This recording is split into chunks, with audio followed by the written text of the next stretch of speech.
Hello everyone, welcome back to Real Life. I hope you're having a wonderful day. If you enjoy these vintage episodes, please hit the like button. That helps promote them to like-minded viewers like yourself. Consider subscribing and you'll be notified of new episodes.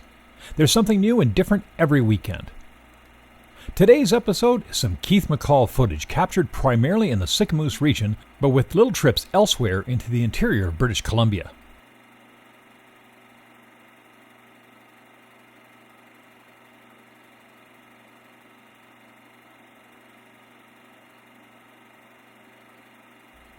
Chris and Nellie DeWitt established Dutchman Dairy in 1978, which today continues to be run by the DeWitt family.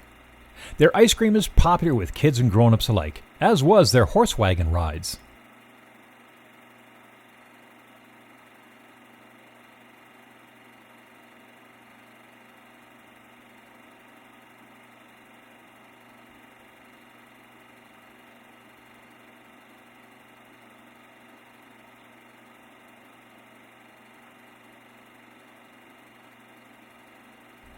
Shuswap and Mare Lakes have long been associated with houseboating, Twin Anchors and Waterways being some of the early companies. Twin Anchors opened in 1977 and still operates to this day.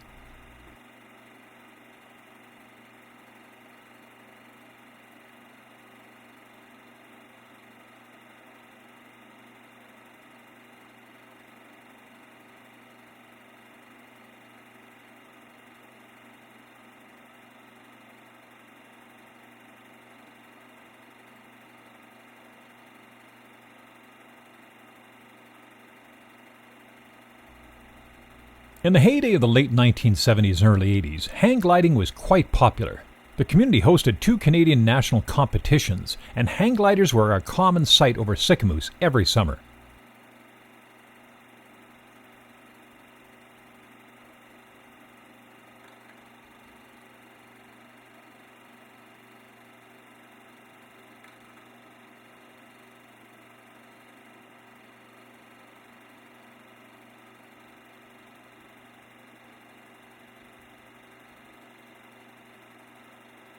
Accessible via the old logging road, Sicamous has a remarkable launch platform 2,200 feet above town. But be warned, the road is a little rough and better suited for 4x4s. The view of the lakes, mountain peaks, and valleys from the platform is simply amazing.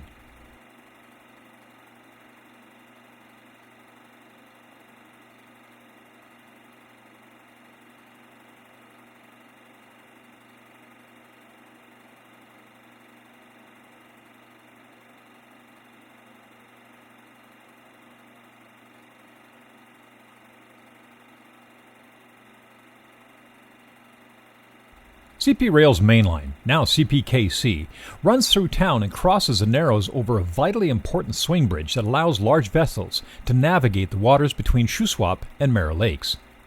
Keith was able to capture footage of maintenance away workers doing repairs.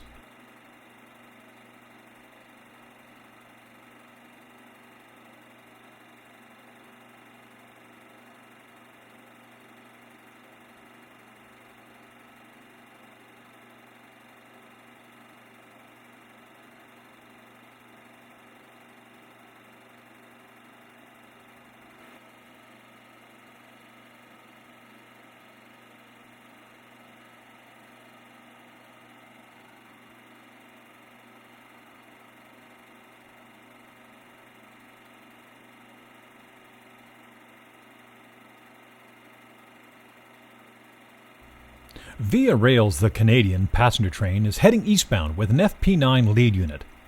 Sadly, budget cuts in January 1990 would move the Canadian to the CN mainline through Edmonton, a deeply unpopular decision. The dome car-equipped train affords a truly superb way to view the scenery.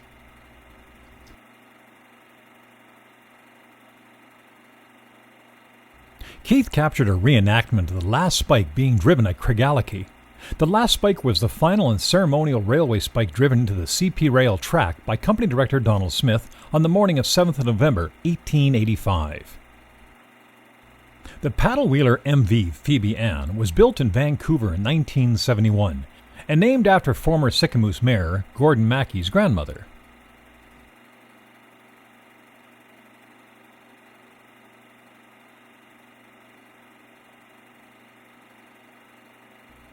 Besides being a relaxing way to spend a few days, houseboating on Shuswap and Mara Lakes offers enormous exploration opportunities as well as top-notch fishing. Keith was passionate about fishing. In later years, he made and distributed his own handmade fishing flies. Some of the species caught here are rainbow trout, northern pike minnow, and lake trout. Keith's camera work was of high quality.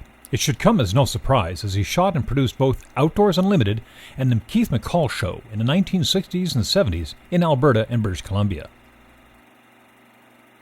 I'm happy to share with you that there will be many new episodes featuring Keith's work in the months to come, including Arctic trips to Holman Island, Resolute, and Devon Island in northern Canada in the early 1970s. Rare footage to be certain.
I'm uncertain where this lumberjack competition is being held, possibly Salmon Arm or Sicamous, but there's plenty of clues and a few recognizable faces.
The technology, equipment, and practices may have evolved over the years, but logging is of course still an important employer in the region.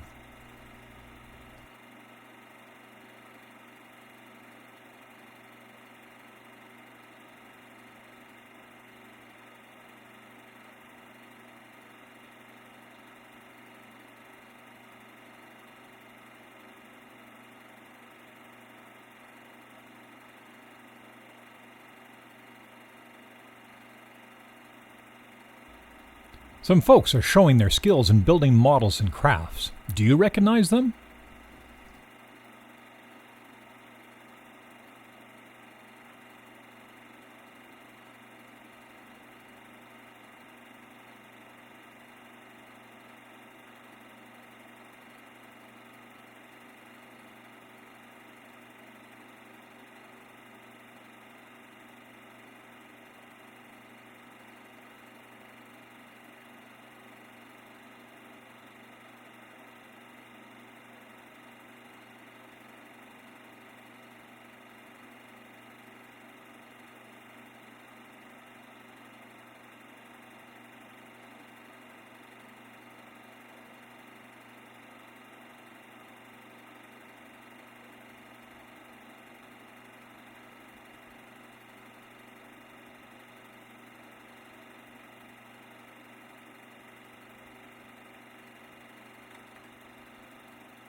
Keith traveled all across the interior of BC, capturing wonderful imagery, petroglyphs, the Falkland Stampede, architecture, and lazy days on the beach.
We end this episode with a well-attended parade in Creston, again with many easily identifiable faces. I hope you found this episode entertaining and informative. You can look forward to many new episodes in the coming months.